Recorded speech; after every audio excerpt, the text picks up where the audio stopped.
Hello, everyone. I am a storyteller, and I am here to offer my support today. I understand that you are likely using this video to help you drift off to sleep. Before we begin, please remember to like the video and subscribe to the channel. I would also be interested to know where you are located and what time it is for you. Now, please get comfortable and take a moment to relax. Clinton, New York is a small town with a peaceful charm, but if you stay long enough, you'll hear whispers of it began with the old Hamilton House, a Victorian mansion that had stood for over a century. Once a grand estate, it was now abandoned, its windows shattered, its paint peeling like decayed skin. The townsfolk never spoke of it after dark. They said those who entered never came out the same. Ethan, a college student, was new to town. He didn't believe in ghosts, curses, or the so-called shadows. His friend Mark dared him to spend a night in the house. "Come on, man," Mark smirked. "It's just an old house." With nothing to lose, Ethan accepted. At midnight, he stepped inside. The wooden floor groaned under his weight. Dust choked the air. A cold breeze slithered through the halls, though the windows were shut. Then, a whisper. Not the wind, not the house settling. A voice, distant yet near. It called his name. Ethan's breath hitched. His flashlight flickered. Shadows stretched unnaturally across the walls, moving even though he stood still.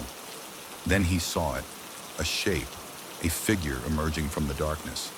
It had no eyes, no face, only a hollow void where a head should be. The shadow loomed closer. Ethan stumbled back, his heart hammering. The walls warped. The whispers turned to screams. He ran, but the door was gone. The house would not let him leave. Morning came. Mark returned, expecting to find Ethan laughing at the prank, but the house was silent, empty. Ethan was never seen again. And that night, the whispers in Clinton grew louder. Some say if you stand outside Hamilton House at midnight, Mark couldn't shake the feeling that something was watching him. After Ethan disappeared, he told the police, but they found nothing. No footprints, no sign of forced entry. It was as if Ethan had vanished into thin air. The town quickly moved on. Clinton had seen this before, but Mark couldn't. Guilt clawed at him. He dared Ethan to go in. Now Ethan was gone. So 1 week later, Mark stood outside Hamilton House at midnight. A full moon cast eerie shadows over the rotting wood. The house seemed to breathe. He took a deep breath and stepped inside. The air was heavy, thick like a fog that refused to move. Dust floated in the glow of his flashlight. The boards groaned under his weight, just as Ethan described. Then a whisper. Software. Faint. But it was there. Mark. His blood turned to ice. The beam of his flashlight trembled as he scanned the darkness. Then he saw it. A figure at the top of the stairs. Not a shadow. Not a ghost. It was Ethan. Or at least, it looked like Ethan. His skin was pale, stretched too tight. His eyes were gone, just empty sockets, black as the void. His mouth twisted into something that wasn't quite a smile. "You left me," Ethan whispered, his voice echoing unnaturally. "Now you have to stay." The walls groaned. The floor beneath Mark's feet cracked. He turned to run, but the door was gone. Behind him, Ethan moved in unnatural jerks, his body bending in ways it shouldn't. The shadows in the room twisted, reaching toward Mark like living hands. A scream died in his throat. The darkness swallowed him whole. The next morning, the town woke up to find Hamilton House's door open again. Mark was gone. No one spoke of it. No one ever did. But at night, if you listen carefully, you'll hear two voices whispering in the dark. It was no longer a secret. People were disappearing. First Ethan, then Mark. But the town of Clinton did what it always did. It stayed silent, except for Lisa. Lisa had grown up in Clinton, and she knew the stories, the whispers, the shadows, but she refused to believe them, until now. Mark was her older brother. She couldn't just pretend he never existed like the rest of the town. So on the 7th night after Mark vanished, Lisa did what no one dared. She stepped inside Hamilton House. The door creaked shut behind her. The air was thick, suffocating. She clutched her flashlight, her breath coming in shaky gasps. The house was too quiet. Then, a whisper. She spun around. Nothing. A floorboard creaked upstairs. She hesitated, then forced her feet to move. If Mark was here, she had to find him. The staircase groaned under her weight. Every step felt like a warning. At the top, the hallway stretched into darkness. The doors to each room stood open, like waiting mouths. And then she saw them. Two figures standing at the end of the hall. Mark and Ethan. Their skin was too pale. Their eyes were empty. Their smiles were wrong. "Lisa," they whispered together. "You shouldn't be here." Her stomach turned to ice. "This isn't real," she muttered, stepping back. "This isn't..." A shadow slithered across the ceiling. It moved. It reached for her. Lisa ran. The hallway twisted, stretching longer. The doors slammed shut one by one. She reached the staircase, but the stairs were gone. "You have to stay," they whispered. Lisa screamed. Darkness swallowed her whole. Morning came. The townspeople walked past Hamilton House as they always did. The door stood wide open, but no one spoke Lisa's name. And that night, if you dared stand outside the house at midnight, you'd hear three voices whispering in the dark. The disappearances were adding up.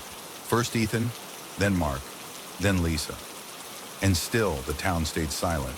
But not everyone.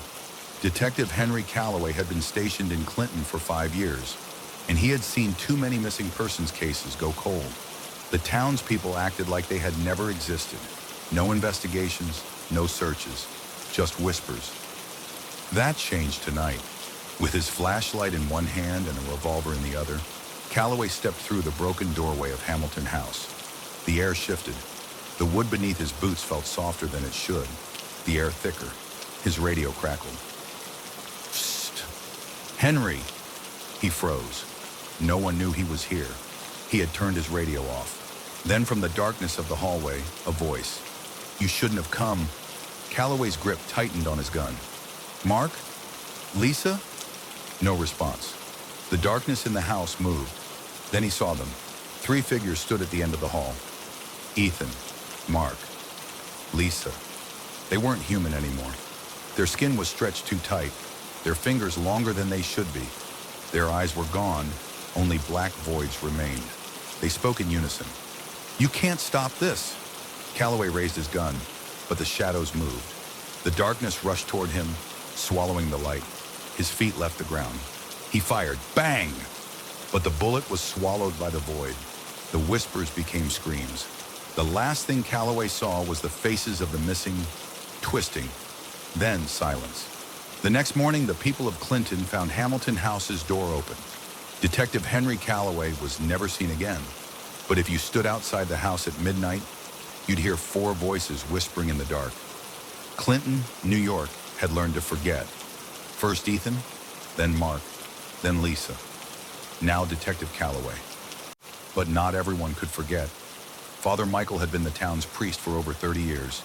He had seen families mourn without speaking names. He had seen missing posters fade away, never replaced. And he had seen the house. He knew evil when he felt it. So on the night of a full moon, Father Michael walked to Hamilton House with nothing but his Bible, a silver cross, and a lantern. The town watched from behind closed curtains. They knew he wouldn't return, but he stepped inside anyway. The air thickened around him. His lantern flickered. The shadows on the walls shifted. He could feel them watching. Then, the whispers. "Michael." He gripped his cross tighter. "Ethan, Mark, Lisa, Calloway," he said firmly. "I know you are here." The house shuddered. A voice, layered with many, echoed from the dark. "We are not them." A gust of wind extinguished his lantern. But Michael did not run. "In the name of the Lord," he said, voice unwavering, "I command you to show yourself." The darkness pulled itself together. A shape emerged. A thing not meant to exist. It was twisted, crawling, shifting, a creature made of the missing. Faces stretched and disappeared within its form. Hands reached out, only to be swallowed by its own mass, and the whispers became screams. Michael raised his cross. "The Lord is my shepherd," he began. The creature lurched forward. Michael threw holy water into the darkness. It shrieked. The house shook. The shadows reeled back, as if burned. Michael took his chance. He ran. The door was still there. He burst into the cold night, gasping for air. Behind him, Hamilton House screamed. And then, silence. The next morning, the town found Father Michael alive. For the first time in decades, the door to Hamilton House was gone. Not shut, not locked. Gone. No one ever spoke of the disappearances again. But sometimes, if you stand where the house once was, you'll still hear the whispers. Years passed.